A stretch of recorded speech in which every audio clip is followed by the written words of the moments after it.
Hey guys, it's your boy Amish You, hope you're well. So today's topic is going to be working out your monthly profit. Definitely need to get your numbers right to make sure the deal stacks up and you're making the yield that you have expected or tried to make.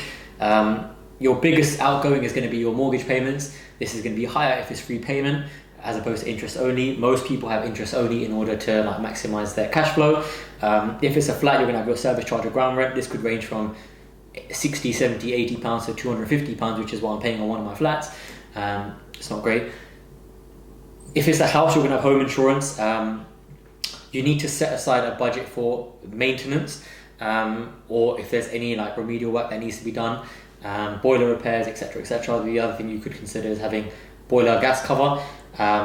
Make sure you've got your annual certificate, so your EICR and your gas certificate. EICR is not annual, it's about every 5 years I think, but regardless, make sure you budget for that.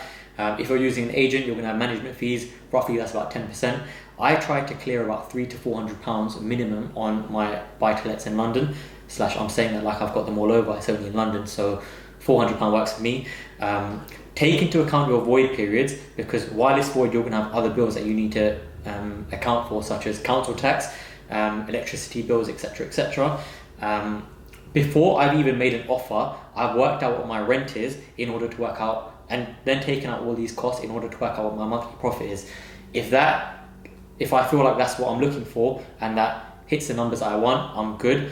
Another benchmark you could use is 1, yield, and 2, your ROI. So based on the monthly profit you've got, times that by 12 and divide that by your total initial investment. That's your initial cash outlay, and that's going to give you your ROI. I try and aim for 10%, but I'd probably say anything from 8 to 10% is reasonable. Hope you found that useful. Wait, production, have you got anything I missed out? No. Great. Hope you found that useful. Please like, comment, share, subscribe, whatever you want to do, and tune in to the next video on some more financials. Peace.